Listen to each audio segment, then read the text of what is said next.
রাত্রেবেলা 12টা 12:30 আমাকে last call করেছিল যে সকালে মা আমি 8টার সময় আমি চলে যাব সায়েন্স সিটিতে, আমি কালকে দুর্গাপুরে যাব, তুমি একটু পরিতোষ আমাকে একটু বলে দেন। তুই বললেই তো হবে, তুই বল।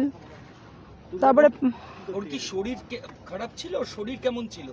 ও তো 1-1.5 বছর আগে ওর একটুখানি একটু সেন্সলেস মতন হয়ে গেছিলো, ওকে নিয়ে ওর ওষুধ খাওয়াতাম আমি। তো ওষুধগুলো ঠিকঠাক খাচ্ছিল না কিছুদিন ধরে, একটু মনে হয় মানে মনে মুখে বলতো না, মনে মনে একটা স্বপ্ন ছিল আমার সঙ্গে থাকবে। তো আমি বললাম যে দাঁড়া, আমি নিয়ে আসবো খুব শিগগিরই। বলছে কি তোমার তো ঘর করবে, তারপর আমি বলছি না না, তার আগেই তো ঘর করতে, তুই আসবি তারপরেই ঘর করবো, রুম পরে হবে, তুই আগে থাকতে শুরু করে দিবি। তো খুব আনন্দে ছিল, একসাথে থাকবো। আমিও মানে 2-3 দিন ধরে আমার ঘুম হয়নি, কেন জানি না, আমারও মনে হচ্ছিলো ছেলেটা খাওয়া দাওয়া করছিল না। আমার খুব মানে আমিও খুব টেনশনে ছিলাম যে আমি এখানে রান্নাবান্না করছি, আমার ছেলেটা ওখানে রান্নার লোক এসে ঘুরে চলে যাচ্ছে, কখনো বন্ধুর ফ্ল্যাটে থাকছে, একদিনই বাড়ি থাকে না। আপনি দিলীপদার বাড়ি চলে যাওয়ার পর ওর লাইফস্টাইলে কিছু চেঞ্জেস এসেছিল?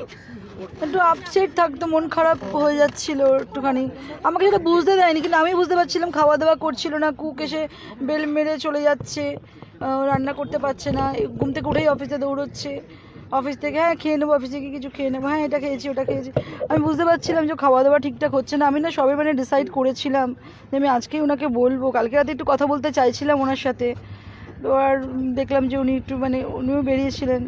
তারপর কি বলবেন মানে কি? আমি এটাই ভেবেছিলাম ওনাকে আজকেই বলতাম আমি, দেখো আমি ছেলেকে আমি এখানে নিয়ে আসবো, নাহলে আমাকে ছেলের সঙ্গে থাকতে হবে, নাহলে ছেলেকে এখানে নিয়ে আসতে হবে। ওর একদিন কথাবার্তা হচ্ছিল, বললো দেখো যদি বাইরে চাকরি করতে চলে যেত, একটু ওকে অ্যাকামস্ট্যান্স হতে, তো ও তো নিজেই বলছে যে আমার এখানে বাড়িঘর আছে, আমি এখানে কী করে থাকবো। আসলে আমাদের রুমের প্রবলেম ছিল।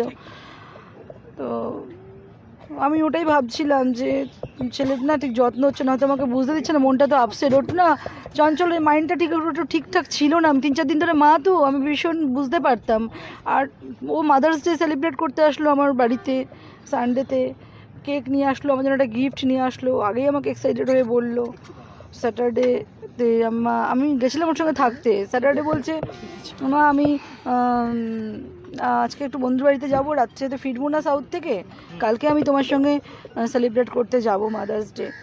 তো আমি এই জন্য ওর সাথে আসলাম, এসে তানিস্কে ঢুকলাম, ও তানিস থেকে আমাকে গাড়ির চাবি দিয়েও চলে গেল। আমি আবার কী বলে আইডিয়াল ভিলায় চলে আসলাম।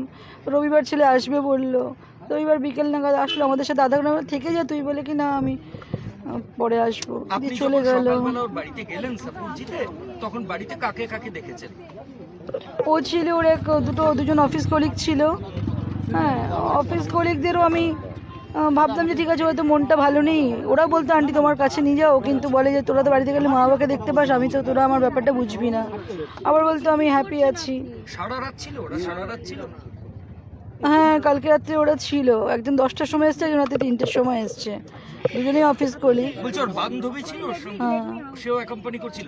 ওকে কি অবস্থায় দেখলেন দিদি? কি অবস্থায়, মানে ওর জামা কাপড়? ও মানে পুরো ডিপ স্লিপে, আর একটা হাফ প্যান্ট পরে বক্সার পরে শুয়েছিল। আর একজন মহিলা, আমাদের নতুন সোসাইটি পাশের ফ্ল্যাটে একটা ছেলে, ওকে তেল মাসাজ টাসাজ করছিল যে তোর জ্ঞানটা ফেরানোর জন্য। বলছে অ্যাম্বুলেন্স আনলাম, অ্যাম্বুলেন্স ছাড়ো, আমি তো কি স্পিডে গাড়ি চালিয়ে গেছি, আমি ওকে গাড়িতে ওঠানো করি, আমি গাড়ি চালিয়ে যখন আমি 3তলা থেকে আমি যখন আন্টি ও মনে নেই, আর তুমি তাড়াতাড়ি আসো, ওকে অ্যাম্বুলেন্স।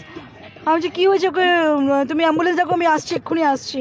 আমি তো লাফি পাগলের মতন দোতলা থেকে গাড়ির চাবি আর পার্সটা নিয়ে কি স্পিডে গেলাম। তখন উনি বললেন একজনকে তুমি যাও তো ম্যাডামের সাথে। আমি কারোর দিকে তাকাইনি, মানে আমার শাশুড়ি মা ঘরে আরও মানে দোতলায় ছিল, আমি কারোর দিকে না তাকিয়ে আমি সিঁড়ি দিয়ে নেমে রুমে ঢুকে চাবি নিয়ে আবার বেরিয়ে গাড়ি স্টার্ট করে আসলাম। বাড়িতে এসে বললাম অ্যাম্বুলেন্স কখন আসছে, 15-20 মিনিট, ওইসব না করে গাড়িতে তারপরে সবাই ধরাধরি করে সিঁড়ি দিয়ে নামালো দোতলা থেকে, গাড়ির পেছনে বসালো, দুজন বসলো, আমি চালিয়ে, সামনে একজন বসলো, আমি নিয়ে ওই হতে গেল।